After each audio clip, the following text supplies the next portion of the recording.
Dans la vie, parfois, il y a des questions, on se dit c'est bon, elles ont été tranchées, c'est du passé, on peut avancer, c'est oublié. Mais non, des fois il suffit d'une petite étincelle pour relancer le débat infernal et c'est peut-être ce que peut faire ce Huawei Mate X S2.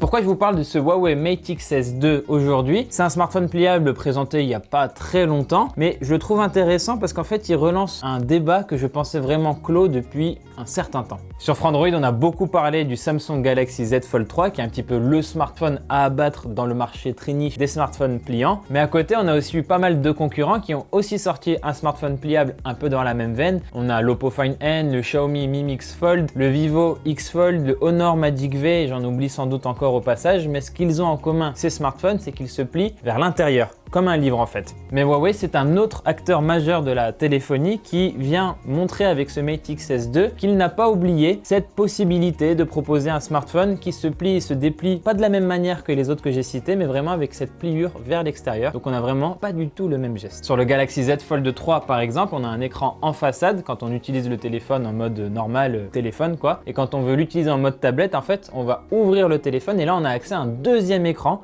l'écran pliable. Donc il y a vraiment un système à deux écrans. Et en face, sur le Mate X S2, on a un autre système. En fait, on a un seul et unique écran qu'on utilise au format smartphone quand on veut et qu'on peut déplier. C'est toujours le même écran. Quand on déplie le téléphone, on passe du mode smartphone au mode tablette, mais toujours avec un seul et unique écran. Et en fait, pour faire ça, il suffit d'appuyer sur un bouton à l'arrière. C'est un bouton physique qui va permettre de jouer sur une sorte de loquet, un petit mécanisme, et bam! Là, on peut déplier. Et ce téléphone, ce Mate X S2, on l'a utilisé quelques jours comme ça à la rédaction pour le découvrir et je voulais vous partager quelques réflexions autour de ce produit. En fait, ce qui est sûr et certain, qu'on aime ou pas le produit, qu'on aime ou pas la marque Huawei, ce téléphone, il a un effet waouh plus marqué que sur un Galaxy Z Fold. Ça, c'est sûr. C'est un seul et unique écran qui vient se déplier en termes de technologie, en termes d'effet immersif dans l'écran. Il y a quand même quelque chose qui joue qui est assez surprenant. Mais l'effet waouh, c'est une chose et le côté pratique, c'en est une autre. Et c'est là où on touche au fameux débat dont je parlais en début de vidéo. Alors ça remonte à il y a quelques années, à 3 ans à peu près, quand Samsung poussait son Galaxy Fold. De son côté, Huawei avait donc son Mate X et puis après son Mate X S et ils n'avaient pas du tout la même philosophie. Du côté de Samsung, on était en mode non, le téléphone il doit se plier vers l'intérieur parce qu'il faut protéger l'écran à l'intérieur. En le protégeant comme ça, on a un écran en façade lui qui est classique, bien résistant et tout aux égratignures et à l'intérieur c'est protégé, il n'est exposé que quand on utilise le téléphone en mode tablette. Mais du côté de Huawei, on avait d'autres arguments. La marque chinoise misait plus sur le côté design, sur cet effet waouh dont j'ai déjà parlé, et aussi sur cet aspect plus immersif puisque c'est un écran qui se prolonge. Huawei pouvait du coup un peu avoir ce discours fluidité de l'usage, un écran qui devient plus grand, c'est plus chouette, tout ça. Sauf que l'histoire est plutôt allée du côté de Samsung qui a mieux su imposer son téléphone qui se referme vers l'intérieur. Donc comme je l'ai dit, beaucoup d'autres concurrents sont partis sur un format similaire pour protéger l'écran pliable à l'intérieur. Et même Huawei, sur son Huawei Mate X2, a utilisé ce même format. Donc là, on était en mode, ok, c'est l'aveu de la défaite face à Samsung. Huawei admet que le format smartphone pliable qui se replie vers l'intérieur, c'est le meilleur pour la durabilité, pour l'usage et grosso modo c'était avoué à demi-mot que Samsung avait raison depuis le début. C'est pour ça que je vous disais que je pensais le débat clos, que c'était terminé, Huawei avait rendu les armes face à Samsung, mais non, Huawei revient en force du coup avec ce Huawei Mate X S2, mais les craintes pour moi elles sont un petit peu toujours là. Il y en a qui ont été un petit peu effacées, mais il y en a d'autres qui sont un petit peu toujours là. À l'époque, je dirais que je suis très vieux en disant ça, mais oui, à l'époque, j'avais déjà pris en main et le Huawei Mate X et le Huawei Mate X S et on avait déjà vu des améliorations sur le Huawei Mate X, le premier. Il y avait la charnière qui était vraiment très inquiétante, elle faisait un bruit très bizarre quand on l'ouvrait, on avait vraiment peur de casser l'appareil. L'écran, il avait l'air vraiment très fragile, donc on se posait plein de questions. Ces inquiétudes, elles avaient été un petit peu améliorées avec le Huawei Mate XS, mais après, on n'en a plus vraiment entendu parler. Il y a eu tous ces problèmes d'embargo américain autour de Huawei, donc forcément ça n'a pas aidé la marque qui ne vend plus beaucoup de smartphones en Occident, ce genre de choses. Donc on a un peu oublié l'histoire. Tous ces smartphones au design un peu waouh de Huawei, j'avoue ça m'était sorti de la tête.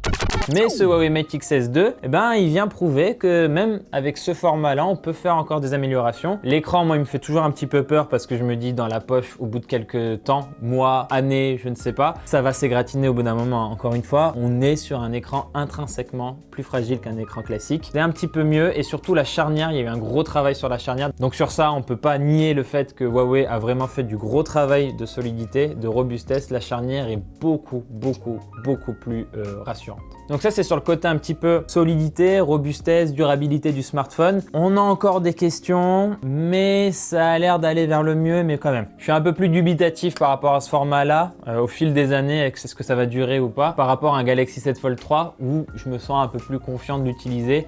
J'ai moins cette question qui me taraude l'esprit, est-ce que je vais abîmer l'écran? Mais ça, c'est juste sur la question du coup, la solidité. Il faut aussi aborder la question de l'intuitivité de l'usage. Et ça, c'est assez particulier. Alors moi, j'ai pas eu de soucis, hein. J'ai eu la chance, l'opportunité d'utiliser pas mal de fois des smartphones pliables, donc je me suis renseigné, machin et tout, c'est un peu mon métier, donc voilà, c'est comme ça. Mais je me suis baladé auprès de mes collègues, dont certains et certaines d'entre eux n'avaient jamais utilisé de smartphone pliable, ou n'avaient en tête que le Galaxy Z Fold 3, parce que c'est celui qu'on voit le plus dans la pub, tout ça, machin. Je leur ai donné le téléphone et je leur ai dit, vas-y, comment est-ce que tu le déplies? Et bah c'était pas gagné, hein. J'ai fait le test sur une vingtaine de personnes, et la plupart déjà n'avaient pas compris qu'il fallait appuyer sur un bouton à l'arrière, ça peut abîmer le téléphone. Il faut vraiment que Huawei fasse attention à ça, en mode bien expliqué, il y a un bouton à l'arrière, c'est ce qui permet de déplier le téléphone. Ça à garder en tête, mais c'est pas le truc le plus intuitif effectivement, contrairement à un Z Fold 3 ou les autres concurrents où c'est comme un bouquin. Donc c'est quelque chose de beaucoup plus naturel pour les gens. Ici, il faut se dire, ah d'accord, il y a un bouton. Donc ça, c'est déjà un premier frein à ce que j'appelle l'intuitivité de l'usage. Et l'autre frein, j'ai l'impression qu'il est vraiment dans notre cerveau parce que vraiment la grande majorité des personnes auprès de qui j'ai fait ce petit test, cette petite expérience, avaient vraiment peur d'aller jusqu'au bout du dépliage. Quand bien même je vous ai dit qu'il y a eu un travail solide, sérieux sur la charnière, ils n'étaient pas rassurés. Imitation, hein. Mais vraiment, oh, ça le casse pas. Oh, et donc il y avait ce frein à l'usage, encore une fois. Il y a quelque chose dans son cerveau qui va bloquer, en tout cas sur les premières utilisations. Après, sans doute, on prend le pli. J'ai pas fait exprès. Et on s'habitue à l'utiliser de cette manière-là. Ça sort de l'ordinaire, quoi. Donc c'est aussi un petit peu pour ces raisons-là que je suis pas le plus grand fan de ce format-là de smartphone pliable, parce que ça demande un effort contre-intuitif à l'utilisateur. N'hésitez pas d'ailleurs à me dire dans les commentaires si vous êtes plutôt d'accord ou plutôt en désaccord avec moi, avec quelques arguments. Il y a peut-être des choses où je suis passé à côté, hein, selon vous. N'hésitez pas à me le dire, je lirai ça avec attention.